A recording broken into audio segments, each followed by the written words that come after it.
The Super Wild Card round is over, Ricardo. Surprises as well as predictions come to fruition. What's on your mind going into this? Got a lot to talk about, and especially the games upcoming as well. Let's not waste any time. Absolutely. I'm Jose. And I'm Ricardo. Welcome back to RJ Talks.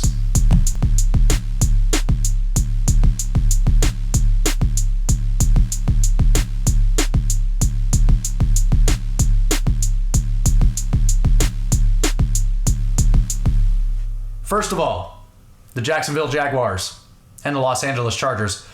Ricardo, if I remember correctly, the last week that we had talked about the playoff games going into this weekend, we predicted that the Jacksonville Jaguars were going to win by a single point, or at least I did. And then you also had them winning by 3. Or excuse me, you had the Chargers winning by 3. Yes, we weren't wrong in the closeness of the game, but we were wrong on how many points were going to be scored in this game. Definitely was a shootout, Jose. We did not predict the Jacksonville Jaguars to come back 27 points to win this game. Ricardo, there's plenty to say. First off, the defense in the second half for the Chargers was horrendous. I don't think I've seen anything. I don't think I've seen anything worse than that from the Chargers this season. 2 touchdowns as a result of just completely blown coverage. Not a single secondary player was to be found in that backfield. Elaborate further, Ricardo. What else did you see from the top down? Well, Jose, we just came back to the...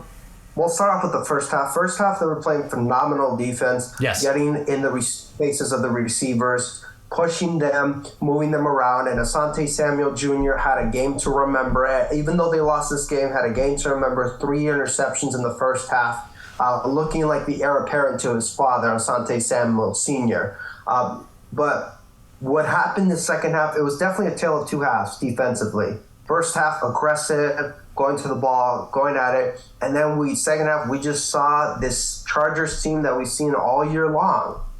No passion in tackling the ball, missing blown coverages, looking like that Chargers defense we've seen all year long. Even with Joey Bosa and Derwin James back, it was still just a lot for them to handle. Not being able to stop the running game. Travis Etienne had over 100 yards, averaging 5 yards per carry this game. And it was bad, Jose. It was bad. It just once they weren't able to get those turnovers, they came back to earth like the Chargers team we have seen all season long. I mean, Jose, you see it in the touchdown drives that Jacksonville had. You had the first one. First one was a minute though. Second touchdown for the second half, Jose, was over 7 minutes long. The next touchdown was over took 2 minutes, 3.5 minutes. So pretty much.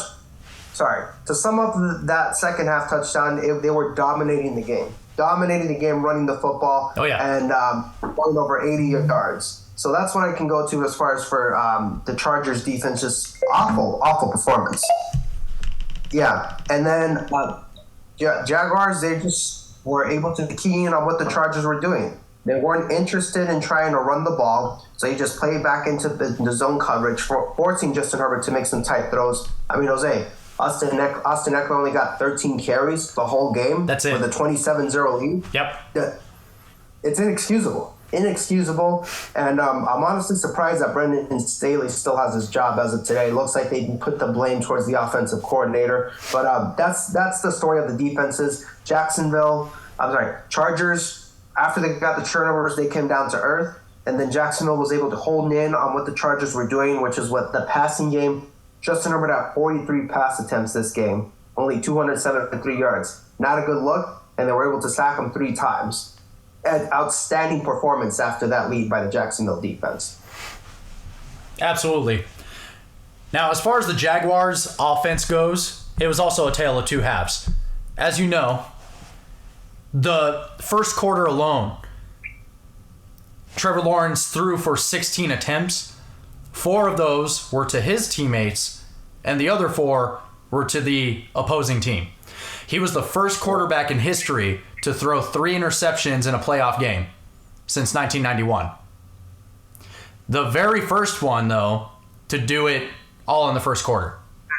and then added another one on top of that. At the very end of the game, as they were interviewing Trevor Lawrence on the victory,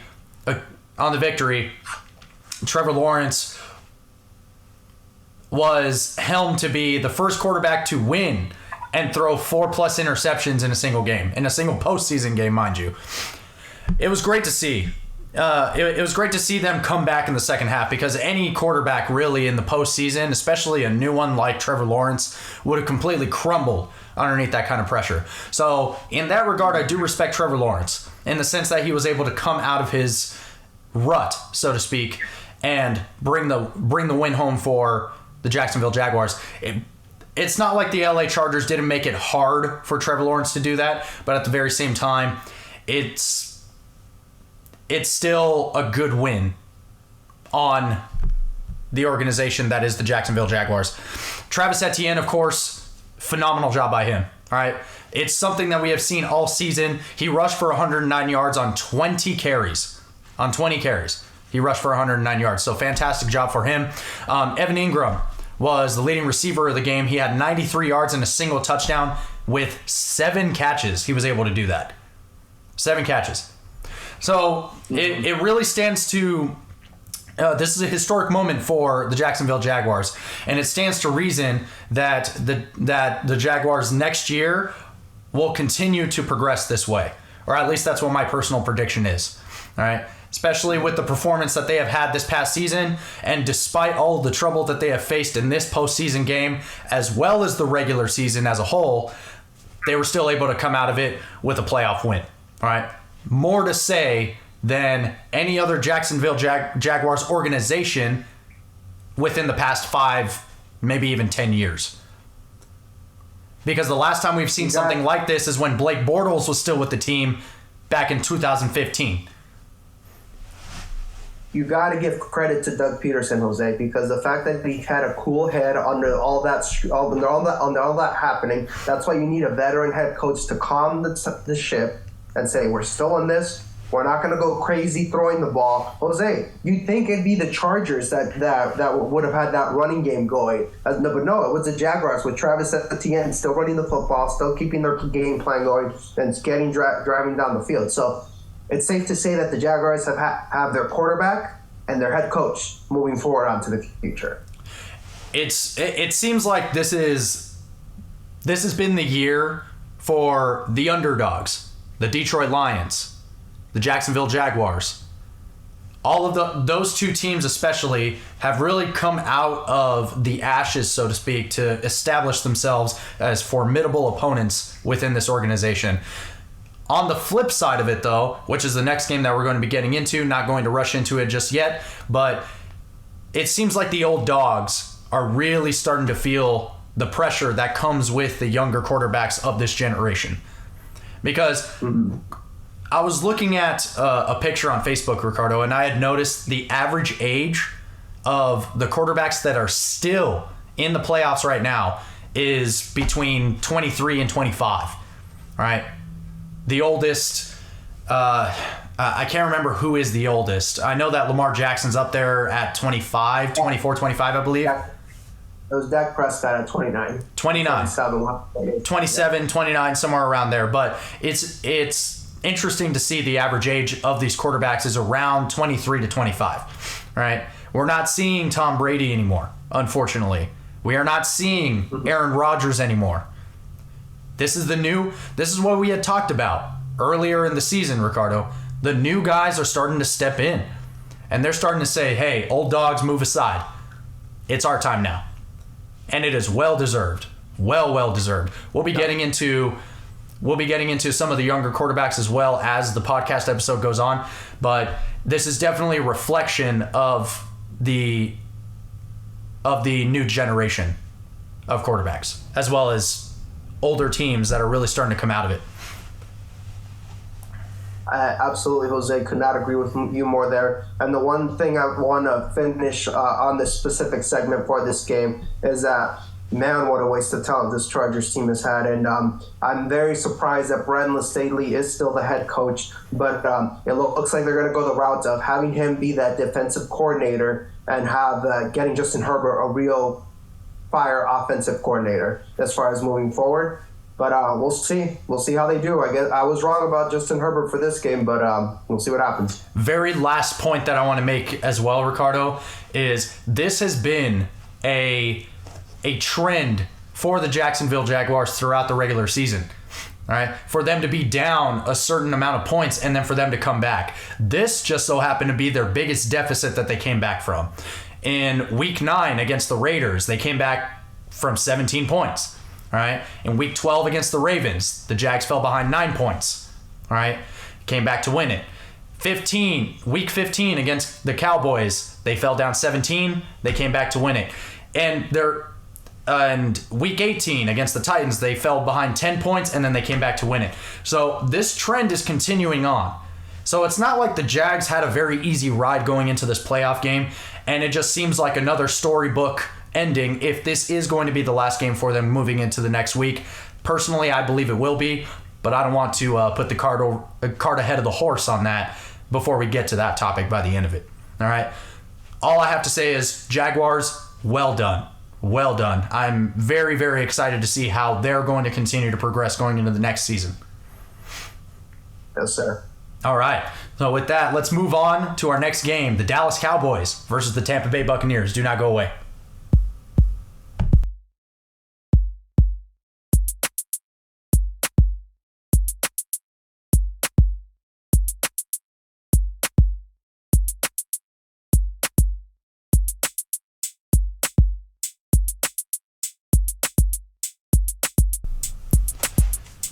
I'm going to say it right now, Ricardo. Tom Brady's done. Tom Brady's done. And I know that we have been saying this throughout the regular season, and for sure his team has not been helping him out at all. The defense suffered this game, right? They had a great start, and they set the tone up well with Vita Veas taking that sack on Dak Prescott very early on. Okay, we saw that there was a certain tone that was set. However, the Tampa Bay Buccaneers did not run with that tone. On top of that, too, the Dallas Cowboys were able to seal the win with just a phenomenal offensive performance by Dak Prescott. As much as we want to bag on the Dallas Cowboys, and as much as we want to bag on the Dallas Cowboys, Dak Prescott had a phenomenal game. 5 touchdown passes. Need we say more? You know what I mean? Without a question, the best game I've ever seen him play in his career. He just looked and to be in a whole nother zone. And plus, in a playoff game, so that this is the best game I've ever seen Dak play. It was actually 4 touchdowns. He actually ran one in. That 4th and goal play where he did the Peyton Manning naked bootleg, and no one was expecting him on the edge around. That gave him that 5 touchdown night, and that's right. Yeah, incredible performance by Dak, and nothing I do to take away from it. Defense definitely left a lot to be desired from the Tampa Bay side. I mean, it's what we saw all year, man. They couldn't get the team off the field. The worst part about it, Jose, is that they were being bullied up front. The Dallas Cowboys got over 128 yards rushing off of 35 carries. It's not pretty. But, Jose, when I see the center and the guards pulling on every other play, when I see 2 tight end sets and going around them, when I see heavy run packages, toss to the left, sweep to the right, speed option to the right, speed option this, Dak Prescott getting 7 carries going on here and there, it's demoralizing, Jose. When you can't stop a run, I don't care what level it is, whether it's high school, whether it's college, whether it's pro, when you can't stop that run game, it's over.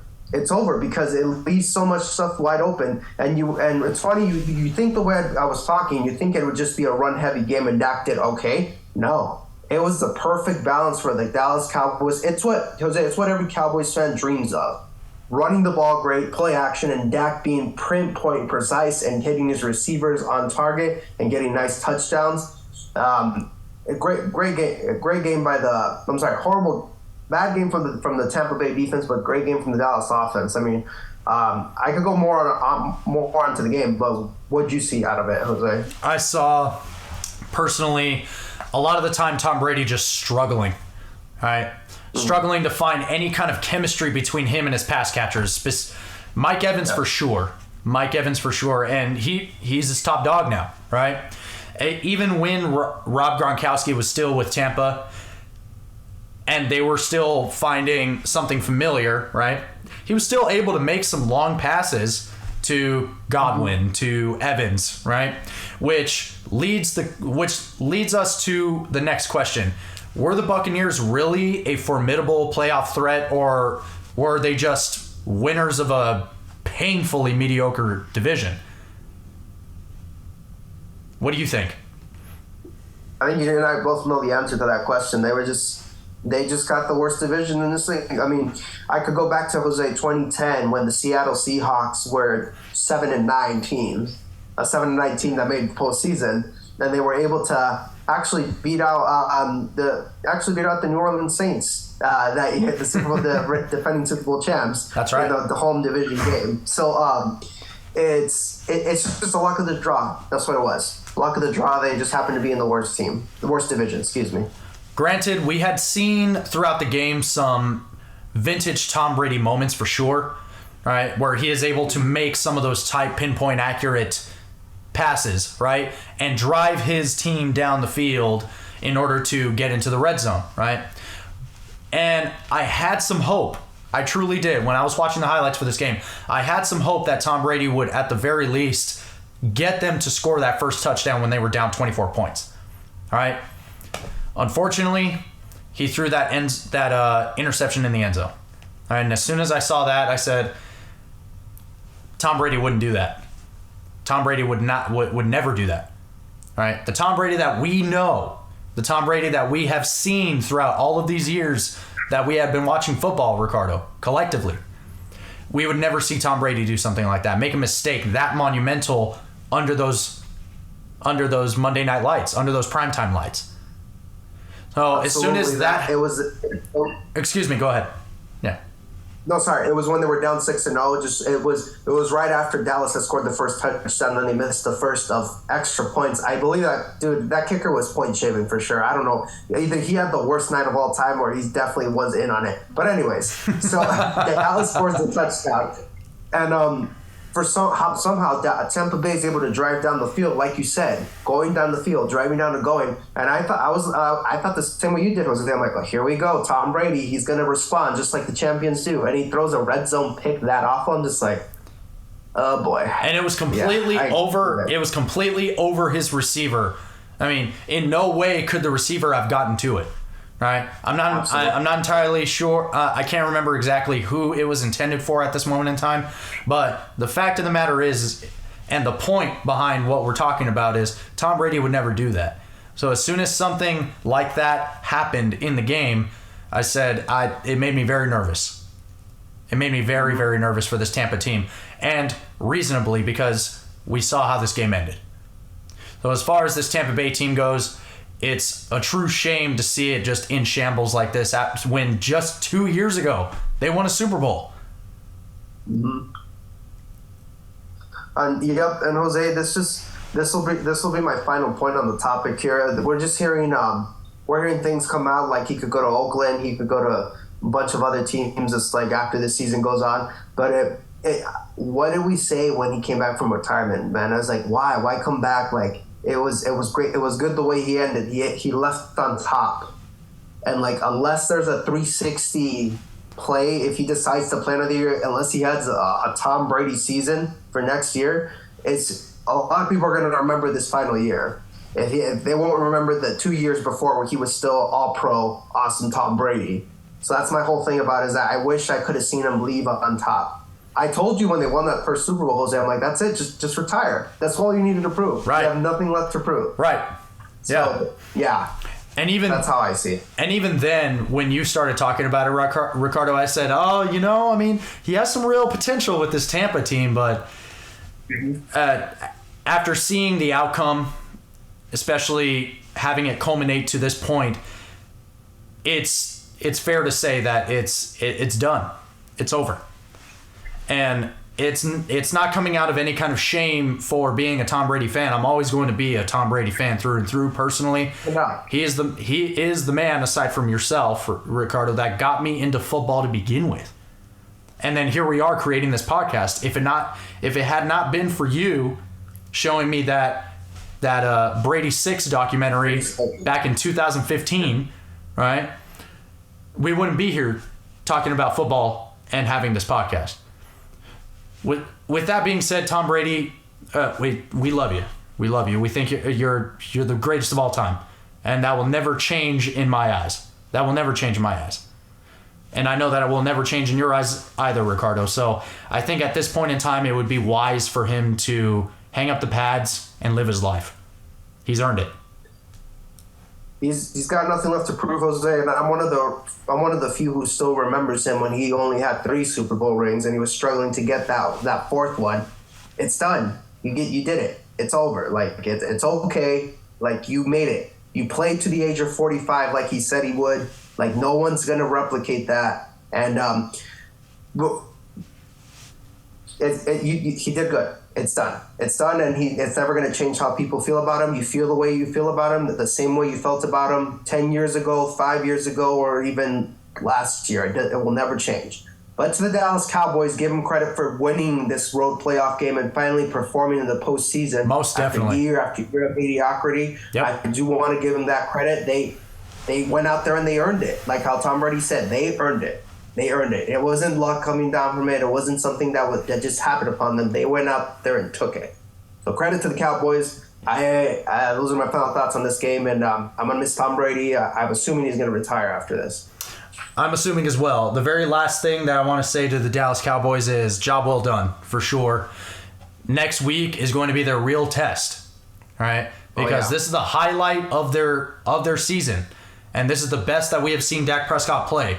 Will he continue to ride this high, or will he only sink lower into the well? Now, with that being said, we'll see. Let's go ahead and move on to our next game. The 49ers and the Seattle Seahawks. Do not go away.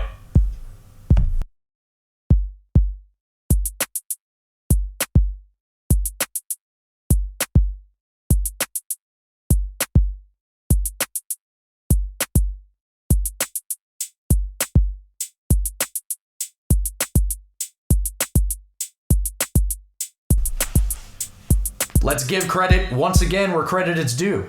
The Seattle Seahawks performed at a higher level than we had expected, Ricardo. They had surprised us like they surprised us throughout the regular season. However, one thing that they proved to us is that the 49ers run defense is here to stay throughout this postseason run. And I do not believe that they are going to continue to slow down. On the flip side as well, their run game, to be specific, Christian McCaffrey, once again, just dominating that Seattle Seahawks defense. 119 yards on 15 carries, including one run where he ran 68 yards in the first half, plus a touchdown reception. So not only is he a run threat, he is a receiving threat, all right, as he's continued to prove. Another person that we have seen all season, Deebo Samuel, looking like a classic. Welcome back. Absolutely. Welcome back to him. Looking like classic Deebo Samuel, like he never left. All right. Completely showed up with a 74-yard fourth quarter TD. Whew. Nasty, man. The Niners accumulated 505 total yards and 24 first downs throughout the entirety of this game. Do you know how many times they punted the ball away, Ricardo? One time. One time. Incredible. If we continue to see the San Francisco 49ers throughout this postseason, my pick for the NFC just might change, but I don't want to speak too soon until I see the Philadelphia Eagles play. Ricardo, your take. Go right ahead. Well, this game was a lot more closer than we both thought it was going to be, and very late into the game. Like, we thought it was going to be close early on, and then San Francisco was going to pull away like they did, but earlier in the game, and I got to give credit to this, man. Seattle, they're here to stay, man. It's really going to be a battle for Los Angeles and Arizona to try to get that third spot, because Seattle is here to stay as far as the toughness and the culture of their team. This season that they had on, you and I both were dead wrong. We thought they were going to be in the position that the Bears were, and I give them credit to them, man. I wish my team can play that great when they have their quarterbacks injured. Well, not injured, when they're in a rebuilding situation, but they play harder than they do. But anyways, San Francisco is the ultimate juggernaut in this conference. They can run the ball like no other, with the Hall of Fame left tackle Trent Williams and that offensive line creating holes. And then Kyle Shanahan, his only real weakness when it comes to play calling, Jose, is himself. And that's what we seen earlier on when he was with the Atlanta Falcons, that 28-3 comeback. Yep. What led to it? That play calling. That last Super Bowl that he went with Jimmy Garoppolo as his quarterback for the Kansas City Chiefs, they had a 10-point lead in the fourth quarter. What happened? That play calling. Yep. Not running as much. So it's just a matter of Kyle Shanahan, if he's going to get out of his own way, this team has a chance to pull off something special. But more focused on this game, I mean, Christian McCaffrey has just solidified it. He's a top 5 running back. When he's with a good team, he shows who he is, which is a top 5 talent running back who was able to do it. Deebo Samuel, like you said, is able to great play in this game. Got to give credit to Seattle, though. They did their absolute best, Jose, to try to contain them. Mm-hmm. They ran some zone schemes, tackled as hard as they could, but once that first play broke out by Christian McCaffrey, that 68-yard run, it was off to the races as far as how it was going. And to be fair, they did do a good job, Jose, that Seattle defense, to limit George Kittle, which was Brock Purdy's number 1 target leading up to this game. If you remember early on in the season, it was that reliable safety blanket as the tight end. So they forced him to throw to his receivers, and he was able to do it. He did it to Deebo Samuel. And let's not forget, Brandon Ayuk had a great game as well. 3 receptions for 73 yards. That's no slouch in the postseason either. My point being is that San Francisco is looking great. And I don't want to get ahead of it like you two, because it's going down like how I think it's going to go down. I think it's going to be Philly San Fran for the NFC Championship, but we'll get into that later. Brock Purdy's debut was very successful. He's looking like the quarterback of the future for San Francisco. Based on this game, not indefinitely, I'm saying based on this game, he's looking like a team. He's looking like the quarterback riding the high of the team at the right time, and he's not doing anything to mess it up. Geno Smith came down to earth. He got some great plays to DK Metcalf, but it wasn't ultimately enough to beat this team. And I gave credit to Seattle. San Francisco's going to be the juggernaut, and that defense, man. Oh my gosh, I will love to see the offense that's able to find holes in that defense. I mean, Drake Greenlaw leading the team in tackles, and Fred Warner, that linebacker core, incredible. Nick Bosa didn't get the sack, but that front seven is unstoppable. The real weakness for the San Francisco, if you had to pick one, would be that secondary, and even then, they're like a top 10 group. So that's my final thoughts on this game, is that San Fran showed who they were supposed to be as the number 2 seed, and Seattle gave it all they did. They gave it a lot more than people thought they were going to do, specifically for this game. It was a lot closer than it should have been. Absolutely. Now, one thing that I am a little concerned about is not just Kyle Shanahan's ability to be his own worst enemy, right? As far as his play calling goes, Brock Purdy as well, right? He is a brand new quarterback, right? And he's a great quarterback. He is a good quarterback that is surrounded by phenomenal talent, right? As far as the team goes, for him to be the team leader in this postseason is absolutely crucial. He has to take on that role without any kind of hesitation. He had a slow start throughout this game, right? He had quite a few misses in the first 2 quarters, and they're pretty much like the worst that we have seen from Brock Purdy. His one redeeming quality, though, is his ability to improvise, right? He was able to improvise when the play was breaking down. All right. As far as Jimmy Garoppolo goes, he is a quarterback that is having a lot of difficulty in doing that historically. All right. He likes to stick to the book. He likes to go with the play calling no matter what happens, right? He's not as bad. He's not even close to being as bad as Baker Mayfield is when everything starts to fall apart. But Jimmy Garoppolo is, in a way, cut from the same cloth. because as soon as the play starts to break down, he's unable to really adjust himself to what's happening in his surroundings. It seems like he just gets really frazzled, right? I didn't see a whole lot of that from Brock Purdy based off of the highlights. So if he continues to carry this attitude going into the next games, he's golden, right? He is able to carry this team with him. Because even with those misses that have happened with Brock Purdy, he brought up 332 passing yards. He passed 18 of 30 times, or he completed 18 of 30 passes with 3 TDs. And he also rushed. He also has a rushing TD. So even then, he's still able to come out of it and say, "Hey, you know what? These are the struggles that I'm dealing with right now as far as my game goes." But it doesn't affect him that much because he's still able to put up numbers. Yeah, let's just see how it looks when it really gets tight, when it's not as easy, when the guys aren't as wide open, or when Christian McCaffrey and Debo aren't making big long plays, when he has to sustain a drive long term, and that's to be the reason why they score a touchdown. Mm-hmm. But we'll see how he does, Jose. We'll see how. Yeah. That is absolutely it, and I would put Brock Purdy in the same vein as the Dallas Cowboys for this next playoff game.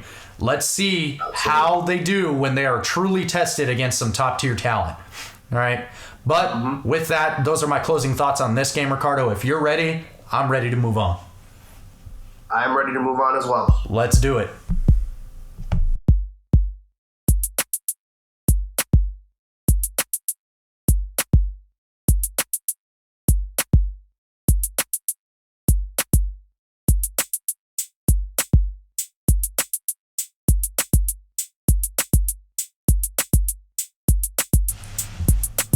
I'm not going to lie, Ricardo. There were moments where I was a little nervous for the Buffalo Bills throughout this game. It's a good thing that their defense really, really stood up for them this game. It's not that the Buffalo Bills performed terribly throughout this game. Their offense was still pretty good, right? Stephon Diggs was still there to make some crucial catches. Josh Allen was still able to improvise when when the play started to break down and he was being pressured. Josh Allen was still Josh Allen, and his receiving core was still his receiving core. It was just those small moments where the ball was picked off, right? And then that pick leads to a field goal. And then that next drive by the Miami Dolphins was taken back for a touchdown to even the score, right? Was taken back for a touchdown, and then that 2-point conversion to Tyreek Hill was able to happen to even the score out 17-17 early on in the game. It was those small moments where Buffalo just really started to worry me, because not only because they made those mistakes, that's one thing, but it's another thing to allow the opposing team to capitalize on those mistakes, all right, and keeping the defense on the field longer than they should be there, all right. So, Ricardo, how about you elaborate a little bit more on what exactly happened to the Buffalo Bills defense when the Miami Dolphins were facing them? No, absolutely, Jose. So what happened with them is that enough between turnovers by Josh Allen really is what rallied this team to get some momentous plays. The difference, though, is that the Buffalo Bills defense was able to hold them to kicking field goals, and this is what ended up saving them in the long run. They was able to hold off just enough in the red zone to not let this third stringer, not the backup, but the third string quarterback, from scoring touchdowns. Well, really what happened with them is just some breakdowns in coverage, Jose. Like, they would hold, I'll give you an example. There were several plays that I saw where it was, okay, it's 3rd and 10, and they stuffed them at the run. They threw Skylar Thompson threw an incomplete pass, and he's able to find a wide open Tyreek Hill down the left sideline. Or then Jalen Waddle opened down one field as well. And then Salvon Ahmed breaks tackles. What really happened, Jose, is that the Buffalo Bills played a good zone. But once in that zone, they were some spots that the Dolphins were able to maneuver and exploit. That's why you see Tyreek Hill coming back from a jump pass. You saw a lot of plays where they were there, but they weren't really in great position to make some plays. So that's why you don't see a Miami's Dolphins receiver go over 100 yards reception, because it wasn't really that they got burnt, but they were just some key spots in the zone that Miami was able to exploit.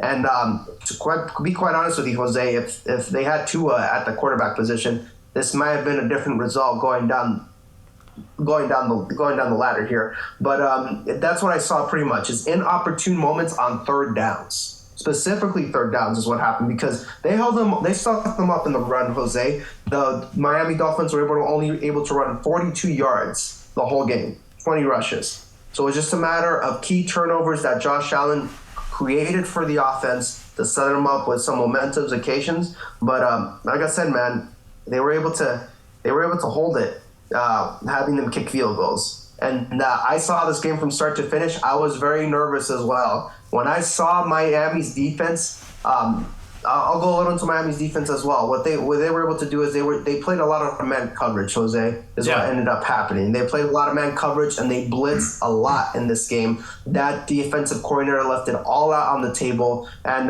this is what happens when you blitz. Sometimes you get you score, sometimes you get burnt. They got 2 interceptions off of Josh Allen, but he threw over 350 yards passing. Stephon Diggs and Gabe Davis over 100 yards, each of them as well. So my whole point being is that they played a lot of zero coverage. That's what it means. So the people who don't know what zero coverage means, it just means that they're going to blitz everybody, and they're just going to have man on each side. And that's what led up to the Miami Dolphins getting opportune turnovers and also getting burnt deep and having some touchdowns scored on them. But to give them credit, they were able to strip Josh Allen of the football starting the second half and set the tone and get the touchdown to take that lead. But after that, it was very much Buffalo's moments. For sure. Absolutely. That second half was incredibly crucial for Buffalo. Right? Luckily for Buffalo as well, some mistakes were made on the Miami Dolphins, on the Miami Dolphins front, right? Of course, that interception midway through the third quarter was a big hit for them directly, right? And that one was pretty much the turning point in the game for the Buffalo Bills, right? Because then Buffalo after that was able to score twice, right? One time directly after that, right? But then a second touchdown later on in the game with a 6-yard touchdown to Cole Beasley, right? So it was very concerning, like I said, to see the Buffalo Bills in this position, but it's also good for them to recognize that they had a tough game, right? They had a tough go at it at the very beginning, but they were able to come back and step up in order to win this very crucial divisional game, right? We didn't put a whole lot of, personally, you and I, Ricardo, we did not put a whole lot of disrespect on the name of the Miami Dolphins going into this, simply because we acknowledge the fact that this is a divisional game in the postseason, all right? Two teams that very much know each other, right? In what was the best division in football, arguably, right? Yes. Now, we didn't think it was going to be this close, but at the end of the day, we did think that the Buffalo Bills would come out. Moving forward, though, with this kind of game, it is going to be their true test going into these next 2 weeks. Because if the Buffalo Bills continue to perform like this very early on in the game, I would hate to see them be kicked out a second time earlier on than they did last year. Especially last year, since that Kansas City playoff game, that Kansas City divisional game, or divisional round game. Mm-hmm. So for them, it was, I would hate to see them get kicked out that way.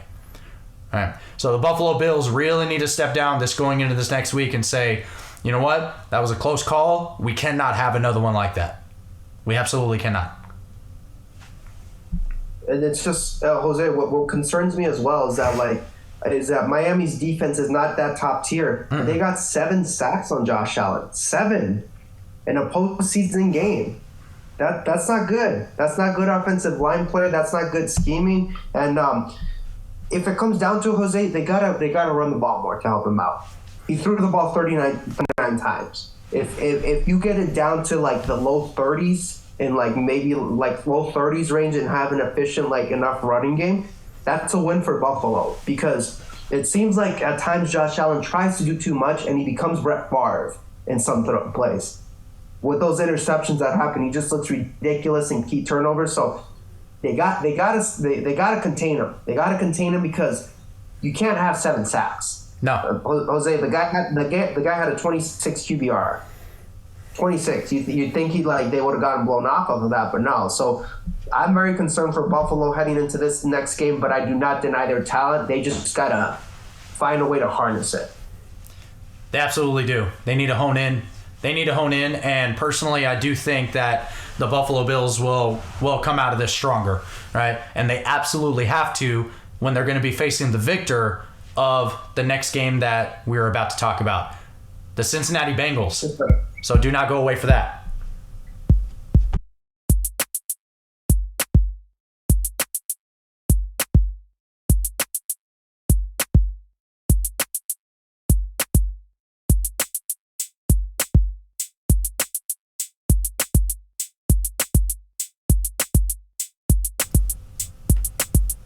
Of course, the highlight of this game, Sam Hubbard having a historic 98-yard fumble return touchdown against the Baltimore Ravens in a postseason game. All right, fantastic win by the Cincinnati Bengals against their divisional rival. All right, Ricardo. Of course, there was a whole lot that we watched throughout this game, and we had predicted that the Cincinnati Bengals would come out on top. And honestly, I didn't see anything very remarkable from even the Baltimore Ravens. All right? They didn't really stand out to me very much as the Cincinnati Bengals did at the very least.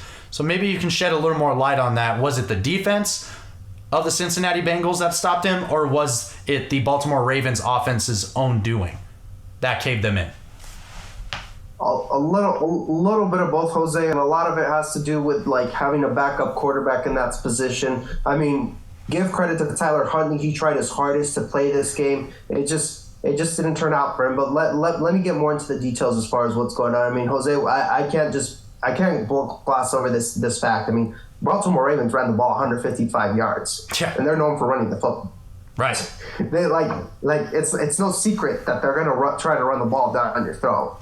And like the Dallas game, Jose, I saw a lot of powerful tight, double tight end formations, a lot of moving offensive linemen, a lot of pulling, a lot of tosses, a lot of ground and pound football. Yep. Specifically to like the style that you use when your quarterback is a little bit limited on the offensive end. So they were able to go up and down the field relying on their run game.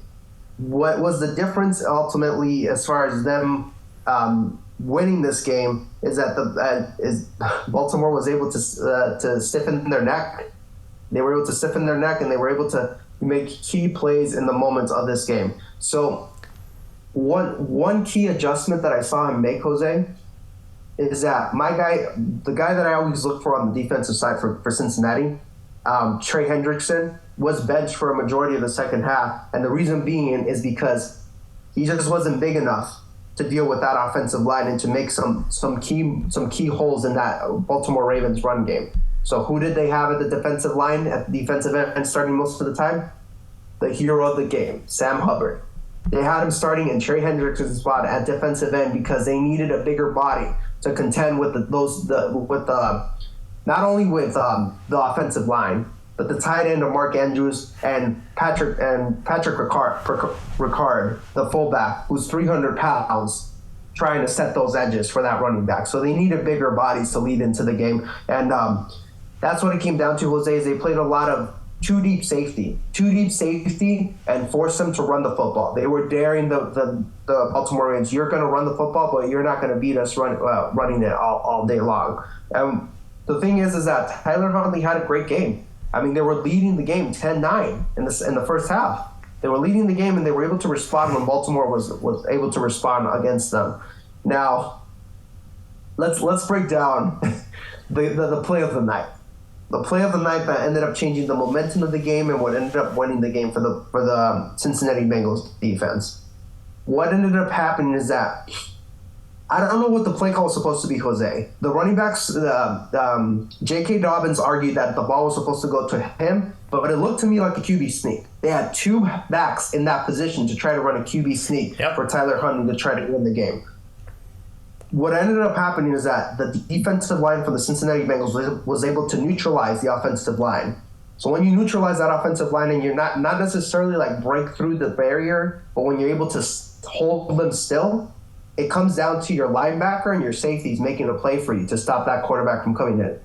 And who else but the best linebacker for the Cincinnati Bengals making that play, Logan Wilson, jumping up and meeting Tyler Huntley at the point of the ball, and he was one who was able to knock that ball loose. And once it was loose, Sam Hubbard picked it up, and it was off to the races. But that only could have happened if it wasn't for the big guys in Cincinnati Bengals defense able to neutralize the offensive line and giving Logan Wilson a chance to attack that ball. So it was the defensive line and Logan Wilson, as much a big of his play as Sam Hubbard is, picking up the ball and returning it and then giving his gap and then needing oxygen on the sidelines after that incredible play. So that's how the play of the game broke down, is that they were able to get big bodies on big bodies and Logan Wilson making an outstanding play at the point of attack. So essentially what you're saying, Ricardo, is that the defensive line and the offensive line met each other right at the middle, right? And a lot of the time, and Ricardo, you've played a defensive line position. You've played a defensive line position, right? And so that was your primary position. When you're meeting those two lines right at the middle, right at the breaking point, so to speak, all right? Their job is not to, like you said, break through, right? Their job is to hold the line steady, especially with a play that is as crucial as that one, that quarterback sneak, where he's trying to squeeze himself in order to score that touchdown in the end zone. All right. So now that the defensive line was able to stop them and essentially create a wall, right? Where there is not a single hole for the quarterback to get through, where is his only direction to go? Up. Right? So as soon as Huntley jumps up, right, he is met right up there with the defensive back, and as soon as he knocks it out, I'm sorry? The linebacker. So the linebacker. So as soon as he is met up at the line, swats it out of the way, Sam Hubbard picks it up and grabs it. It's beautiful defensive play. It truly is. So it's everything working together at the exact right moment in time in order to make that crucial play that took the win away from the Baltimore Ravens. So the Cincinnati Bengals, if their defense continues to play this well, moving into the next couple, their next matchup is Buffalo. So at this point, I'm a little concerned for Buffalo at this point after watching Cincinnati play this game, and I have no idea who to root for. So I'm torn here. One thing I mentioned it last podcast, Jose. I mentioned it was if Alex Cappa was going to play in this game, he did not, and it ended up three new offensive linemen for the Cincinnati Bengals to go into this game on the offensive line. So to the people who sell like, why weren't they weren't as explosive, they weren't making the deep plays, they weren't making drives, and I'm happy this is happening, Jose, for the Cincinnati Bengals. They made the decision, we're going to play the short game. We're not going to be stupid and put our Joe Burrow in a position to fail trying to throw deep passes all game long. So there's a lot of short screens, a lot of in routes by Jamar Chase, a lot of 1-2 step, get rid of the ball. 2 seconds deep, get rid of the ball. And every once in a while, Joe Burrow just get rid of the football and see what happens. And that's the weakness right now currently for the Cincinnati Bengals is ironically what they had figured out, but their guys are hurt at the moment, that offensive line. But they were able to come up with a good game and scheming game plan in order enough to win the game. And Cincinnati's defense, it's that secondary that got me worried that last game. But I got to say this, Jose, I don't think they respected Tyler Huntley too much because some of those receivers were wide open. I don't think they respected the fact that they were going to throw the ball at him. They know what they're coming up against with Stephon Diggs, without getting too much into the next game, Gabe Davis, Dawson Knox, and Cole Beasley in the middle. So it's going to be a good game. It's going to be a good game, and I think I'm at a good point where Ravens gave it all they got. It was key that Lamar Jackson was missing in this game, and if they want him there, they just got to pay the man his contract. I mean, he might have toughed it out if you gave him a guaranteed contract, but no, why would he? Jesus. It seems like another story for a similar story for another team where had they had that one piece, like for example with the last game that we just talked about in the Dolphins and the Buffalo Bills, it seems as though if they had their star player, it very well could have been a much different result. But unfortunately, they lost them at the wrong time, right? Now the Cincinnati Bengals are moving on to face the Buffalo Bills next week. Not to get too much into that game, let's go ahead and move on to our last playoff game. Plus, right after that, our predictions for the rest for this coming weekend of the postseason. Divisional round, baby. Woo. That's right. Do not go away.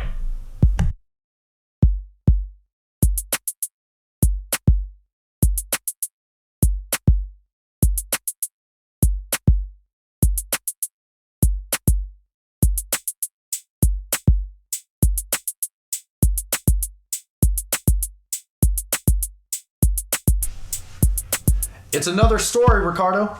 Another story of the Minnesota Vikings. Another season come to a close very early on for them. Now, granted, their record was pretty solid throughout the regular season. But who do they have to score points for them? All right? They have the likes of Justin Jefferson, who is arguably the best wide receiver in the game right now. All right? Adam Thielen, who is pretty much top 10 in the receiver stats as well. Right? The two of them are just a formidable duo in the NFL. So what's very interesting right now to see is the New York Giants surface level. What's interesting to see is the New York Giants taking over the Minnesota Vikings in the wild card round of the playoffs. The New York Giants taking a win in the playoffs. The New York Giants making it to the playoffs. I mean, rewind 3 years ago, 5 years ago. Could we have seen this coming? All right. Now, with the addition of Saquon Barkley went off this game. Oh my goodness! I mean, the man is back. Saquon Barkley is back after his drought since his rookie year. Right? He's completely returned to form. Right? And it is outstanding to see this man perform the way that he did, because my goodness, it was phenomenal.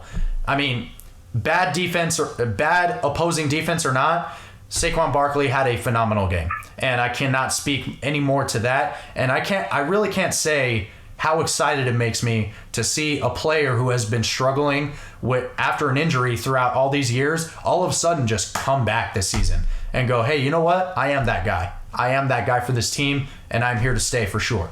All right. This game, Jose, solidified to me one thing and one thing only. Brian Daboll's head coach of the year.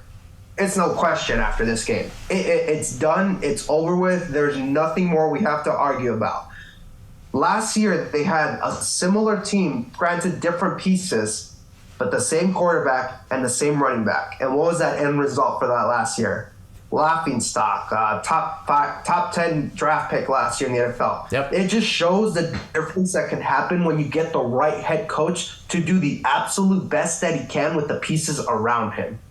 And Saquon Barkley, dude, I agree with you. I'm so happy for a guy who works so hard as he does to finally get some success back his way after his rookie season, because I was so excited about him moving forward as a running back. I'm like, this guy seems like he's the real deal. And he had a great game, 53 yards rushing, 56 yards receiving, and that first touchdown to set the tone and the presence, that 28-yard toss crackback run that he went for 28 yards to score the game. So that's my first thing, is Brian Daboll's head coach of the year. It's no question. It's over. It's done with. I love Robert Saleh, but Brian Daboll was the one who made the playoffs and won a playoff game. Mm-hmm. This was another quarterback who had his best career game to this day, Daniel Jones. For some reason, he was able to look efficient, 300 yards passing, effective. And Shannon Sharp said this on Undisputed, Jose, and I agree with this. It's like Brian Daboll gave him the option, like, if your first read isn't there, you go. You see who's open. If that first guy isn't open, you go and you run that football. And he ran 78 yards. 78 yards on 17 carries. And then look at Jose, they're calling him Vanilla Vic out there. So it's No, that's fantastic because, this past year, the year prior, Daniel Jones was very questionable. His status was very questionable in the league, let alone just the New York Giants, right? So now that we're seeing him start to rack up some rushing yards, right? Like you said, 78 yards, right? Now that we're starting to see him rack up some rushing yards, it's very funny that people are starting to call him Vanilla Vic, right? Because he is constantly moving his feet, right? Now, Daniel Jones moving forward, I think he could very well develop his passing abilities because at the end of the day, he is a quarterback. And if he continues on with this play calling, with this play style, he is going to become very predictable, right? And he is going to become vanilla in more ways than one. So, let's not get too ahead of ourselves here. Daniel Jones had a fantastic game. Saquon Barkley is back, baby, and I love it. I really do. The New York Giants deserve this, and they deserve this playoff spot, right? They didn't just get here because they were in a crappy position moving out from the regular season. They earned this spot and they earned this win, most definitely. This is the game that they had to win because on the flip side, the Minnesota Vikings, their weaknesses came back to bite them in the butt during this game, right? Namely, their defense. So with that, I hand it off to you, Ricardo. What exactly did we see from this Minnesota Vikings defense that is very similar from their regular season run? Just same old thing. No tackling, no effort on defense, no effort at any point to stop at running the football. Same thing we've seen all year. Who could have predicted that the Vikings were going to go in an early round, first round playoff? Oh, wait, you and I did. Two normal guys talking about football predicted this. We knew this was going to happen. It was funny to watch in person. And I saw this game from start to finish again, Jose. And they are who they are. They're terrible on defense. They are.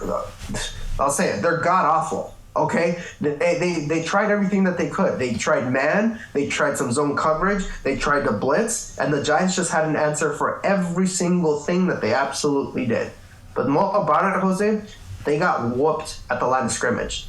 What was at one point the New York Giants' biggest deficiency, which was the offensive line, was their strength that game. Another offensive play calling where their offensive line, where it's some tight end sets and where it's pulling guards around and some toss sweeps going around. And when you have receivers actually blocking downfield against those corners, I mean, that's what it came down to, Jose. Everybody on defense for the Minnesota Vikings was waiting for somebody else to make the play.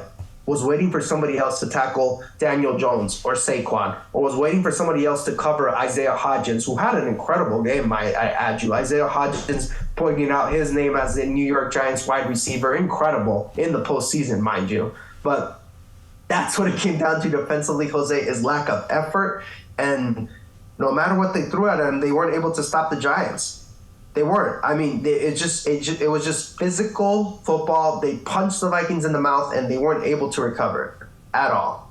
And, they had some punts towards the end of the game, but after that, it was just a matter of the New York Giants, securing the league and holding on to it. That's why I don't count the last punts of games typically, Jose, is because you're just trying to get them to use all their timeouts, and then you just rely on your defense to do what they have been all game. But let me go to the other side of this defense, other side of the ball, other side of the defense. New York Giants had an outstanding game plan and play. So it's a complete 180, Jose, where the Minnesota Vikings could not do anything right, could not do anything to stop the offensive opposition. The Giants defense played outstanding football, Jose, from top to bottom, from their defensive linemen to their secondary system all game long. Now, people are going to say, oh, Justin Jefferson, was awful. He's not who he is. He just had a good year. He's not really that great a receiver. No, he's all that and great. But Jose, every single play I saw, there was at least 3 guys focused on Justin Jefferson. At least 3 guys. Because they had a zone. Yes. Yep. They had a zone coverage scheme where you had a guy maybe press on him once, but then you had the safety in the back end, and then you had another guy over the middle watching him do those in routes. There was nowhere for him to go the whole game. That's what ended up happening, is that they shut him down because they were focused entirely on him. Jose, TJ Hawkinson's a good tight end. Why do you suppose he blew up this game as opposed to other games? Why do you think he was so wide open most of the time? Because everybody was on Justin Jefferson. Exactly. They decided to be finally some smart coaching, Jose, where they were like, we're not going to lose this game to your best player. If you're going to beat us, you're going to beat us doing something that you're not as good as doing, which is like TJ Hawkinson can get all the catches he wants. He can get all the open catches. We can't let Justin Jefferson do that, because that's how you lose games. That's how the Minnesota Vikings win games. So there was outstanding defense and outstanding pressure on Kirk Cousins, mind you, who didn't get sacked the whole game, Jose, but I couldn't tell. They were on him all game, and he was very nervous in the pocket. It was as if he got sacked 3 times in the first half. Like he was playing that way. Yeah, like they kept hitting him game after game after game, and the guy we have to give credit to, Jose, for the New York Giants defense, the big guy in the middle, Dexter Lawrence. Oh yeah, he had an outstanding tone-setting presence the whole game. Made some key tackles on the backfield against Dalvin Cook, which neutralized that run game. Some tackles for loss by the big guys get you real nervous about running that football when your offensive lineman can't block them. And then I saw Jose play after him, whooping who was ever in front of him and getting pressure on Kirk Cousins, forcing him to make a bad pass or to run around, which we know Kirk Cousins is known for running around, right? So Dexter Lawrence was the MVP of the defense this game. He set the tone, and he was the epitome of New York Giants defense. My God, it was a great game plan by them, which was a 180 to the Vikings game plan. Pretty much a complete 180. So, all in all, to conclude this game, the Minnesota Vikings' weaknesses came back to bite them in the bud. And the New York Giants are cementing themselves as a true threat coming out of the regular season, because it's more of a triple win for them, Ricardo.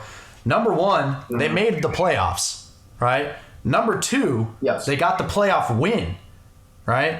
And number 3, they beat a team that they were supposed to beat, right? So in a way, it was a triple win for them, because the people expected, or at least we expected them to beat the Minnesota Vikings, right? Everybody was looking at the Minnesota Vikings record and saying, oh, you know what? They'll be fine, right? This is the best Minnesota Vikings team we've seen ever, right? We were the ones that were starting to talk about, well, along with some other analysts as well as and other commentators as well, we were the ones that were starting to pick up on the Minnesota Vikings trend, right? The reasons why they were in the position that they were in going into the postseason. Yeah. That's the reason why records don't necessarily matter, right? You made the playoffs, so what are you going to do with that playoff spot, right? And some teams, as we have discussed beforehand, their records do not reflect their talent, right? As well as, and on the flip side, their records do not reflect their flaws, all right? So, all in all, the Minnesota Vikings are in the position that they were supposed to be in going into this postseason, and the New York Giants, fantastic. We really couldn't ask for anything more. Going into next week, and I feel like this is a good segue, unless you have anything else to add, Ricardo, to this game. I'm not. There's no way in hell I'm not going to bring this up. You pathetic excuse of a quarterback throwing a 3-yard completion on 4th and 8 with the season on the line. ridiculous garbage quarterback. He showed us who he's been his whole career. Kirk Cousins, all about those completions, all about those stats. Had 31 for 39 completions. Did it add up to anything? No. So I had to bring that pathetic excuse garbage play on fourth down. Oh, Justin Jefferson wasn't open on that game. Throw it through the sticks. As Brandon Sharp said, throw it through the sticks. Throw it to the first down marker. Give your team a chance. No, you're going to check it down to your guy. Jose, I can excuse it if the guy was running upfield. If he had a chance to, like, make the first down. He was damn near a check down. The whole time. Yeah. He was facing him the whole time. And there was no way in hell I wasn't going to bring that up as an indictment on Kirk Cousins. So, congratulations, Minnesota. You paid a guy who is who he is, and you're going to be stuck that way until you get a new quarterback. My goodness. How to get that off my chest. Anyways, go on, Jose. No, they absolutely no. As we have been saying throughout this entire segment, as well as everything leading up to this game, they damn near deserved it. They earned that. They earned that much at the very least. Now, this is a great segue into our predictions for the divisional round of the NFL playoffs. First up, Ricardo, we have the Jacksonville Jaguars and the Kansas City Chiefs. What do you think is going to happen moving forward? Jacksonville was a nice story going forward, definitely showing teams a lot more fight than people thought they were. But ultimately, it's the Chiefs, man. Chiefs are going to win this game, and it's going to be finally, I'd say, probably 31 to 21. Something along those lines. You know what? I would say something like that as well. If anything, I would probably say 27 to 21. Right? I do want to give Jacksonville some kind of credit and say that Trevor Lawrence is the man for the Jacksonville Jaguars. And I'm not going to completely count out the Jacksonville defense. I'm not going to completely count out the Kansas City defense. Kansas City defense has been off and on throughout the regular season, right? That's not to say that they won't take the postseason seriously. However, they've had their struggles throughout the regular season. So due to that, the Kansas City defense might have a bit of a difficult time holding Trevor Lawrence as well as their offense as good as they have been throughout this season and throughout this past game. Even, right? Trevor Lawrence obviously cannot make the mistakes that he did this previous game, but if he continues to buckle down, at the very least, he can go out swinging, for sure. Yep. All right, So let's move on to our next game. Another game that it seems to be cut and dry, but after this that seemed to be cut and dry going into the divisional round, but it could be a toss-up at this point. The New York Giants and the Philadelphia Eagles. What do you think? I'd say it's going to be a very, very tight, heavily contested ball game. New York Giants are going to be on the high that they got from that first week into the postseason, and I think Philadelphia is going to show a little bit of rust on them. But I don't doubt that. I don't doubt their talent. I don't doubt how they've been winning games. No. I still say the Philadelphia Eagles win this game, 24-20. Close game, but they're able to pull off in the end the win. Absolutely, yeah. Now, I believe so as well, but let's not forget. Let's not forget Graham Gano. All right, Graham Gano is a clutch kicker for the New York Giants. Right, so even then, I would add a single point onto that. Right, 24-21. I would definitely say that. Right. The Philadelphia Eagles. However, it could be lower. It could be lower because the Philadelphia Eagles defense, as we have seen throughout the regular season, has continued to adjust.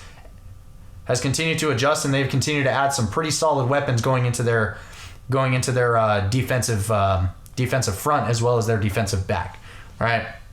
But I also do agree with you, Ricardo. I think it'll be a little bit closer simply because the New York Giants just came off of a fresh win, right? And the Philadelphia Eagles have been out for a week, right? So because of that, they haven't seen contest in a week. But that does not mean that my pick changes. The Philadelphia Eagles are going to come out of this in a very close game, right? So next game, a little more clear cut, right? Seemingly, right? But there could be some surprises in this one. The Niners and the Dallas Cowboys. Yeah, no, I think it's going to be definitely a win for the Niners. They play how the Cowboys play, but better. That's all I can say. They run the ball and stop the run and play better defense better than they do. So I say it's going to be Gallus is going to show some fight, but I say it's going to be along the lines of 28-17, 28-20. More respectful than 28-20. Absolutely, Zeke is going to be shut out this game. There's no question about that, right? It's not just the fact that the San Francisco has been absolutely consistent throughout it's not a question that San Francisco's defense has shown themselves to be absolutely consistent, but it's consistent at an extremely high level, all right? And they will definitely be a contest to that top 5 Dallas Cowboys offensive line, all right? That offensive line could also step up as well, right? And start to create some holes for Ezekiel Elliott. However, if Ezekiel Elliott is able to be stopped, the Dallas Cowboys offense is going to have to resort to Dak Prescott's passing abilities. And like you said, Ricardo, this is the best game that he has played coming out of this wild card round. The best game of his career, right?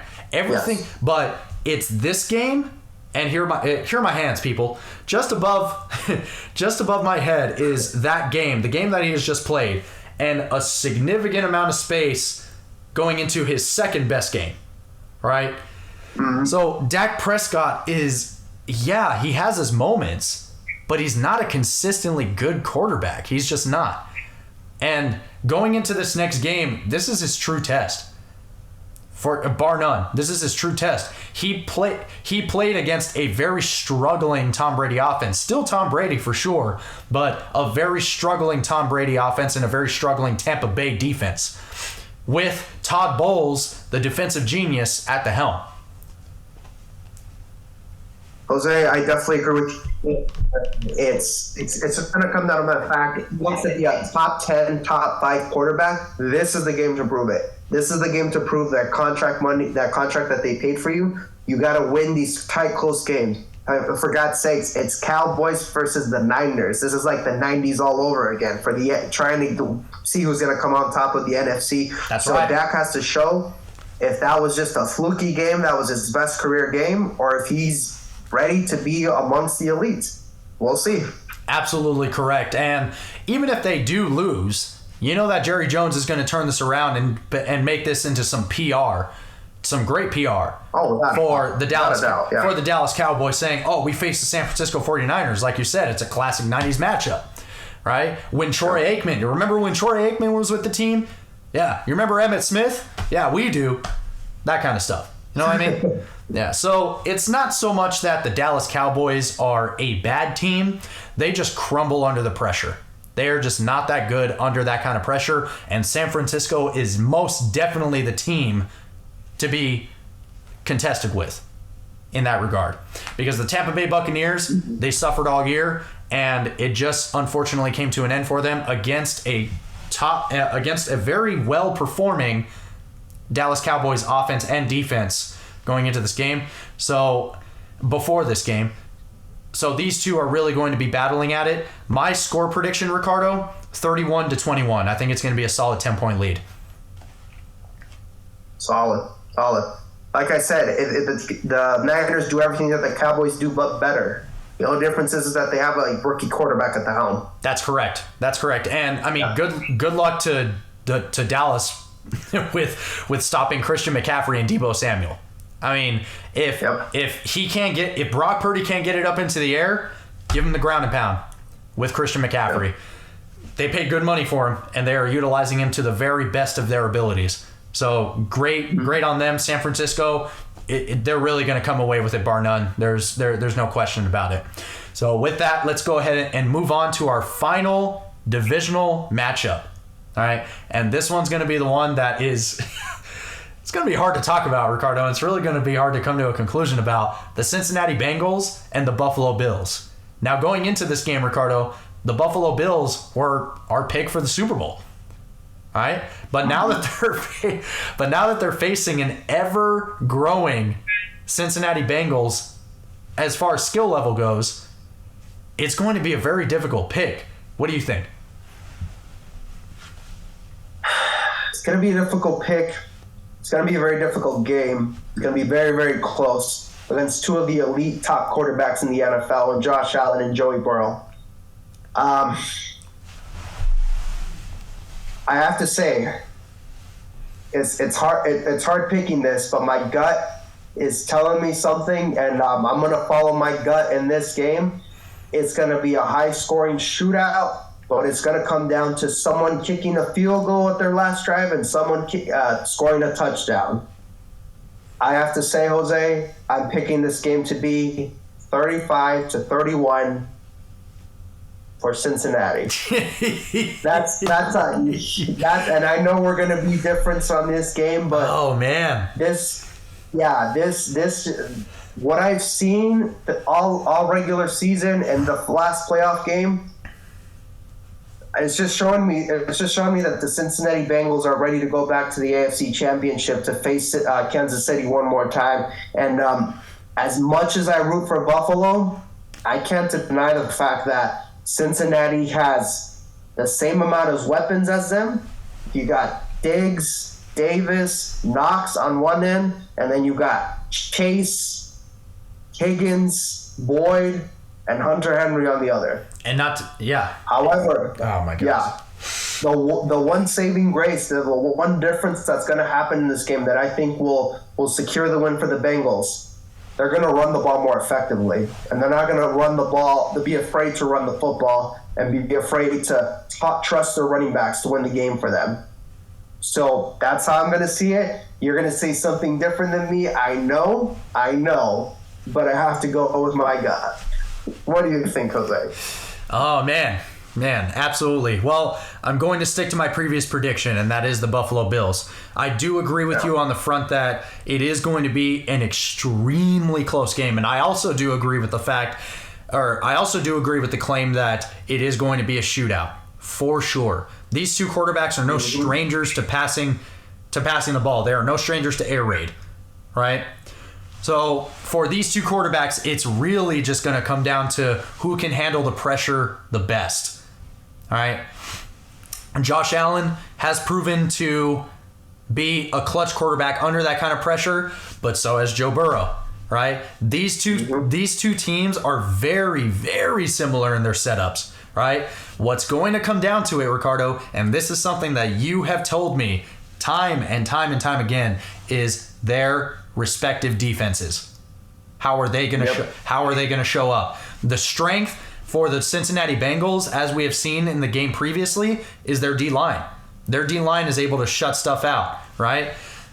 The Buffalo Bills on the opposite end, their secondary is solid, right? Specifically their linebackers, right? But they're able to play some solid man coverage in that secondary as well. Oh man, it's going to be such an exciting game. But I'm going to have to, okay. Give me a score here. Oh my goodness, I know. And I'm trying to, and as long as this discussion goes, I'm really just I'm trying to put the pieces together. So I think for me, it's going to be, oh my gosh. I think for me, it's going to be 31-28 Buffalo. 31-28 Buffalo. Yeah, game-winning field goal. Game-winning field goal. That's what I think it's going to be. I don't think either one of them are going to miss any one of their extra field goals or extra points. I'm pretty confident in saying that. Their kickers have been pretty clutch throughout the year as well. So that is my final answer. Buffalo Bills are going to be advancing to the AFC Championship to face the Kansas City Chiefs. The final score 31-28. Final answer. Well, for $1 million. We got for $1 million. That's right. We got the divisional round picks in, and after that, it's going to be a lot of talking about a few teams. So I'm going to take advantage and really appreciate this episode for the podcast about talking about a bunch of different teams for one of our final episodes, because after that, it's just going to come down to 4 teams. So it's been a hell of a ride talking about the other teams, but then we're going to close down on the contenders and specifically going into the nuances for each individual team. But I am very excited for this weekend and see how this all turns out. Oh my goodness. I am just as excited as you are, Ricardo. Now, with that, that is the end of this episode. Thank you guys so much for listening. If you like what you hear, go ahead and subscribe to the YouTube channel. Follow our Instagram at RJTalks_11 for updates on all of our podcast episode uploads. Thanks again, and we will see you next week right after this divisional round weekend. Stay tuned.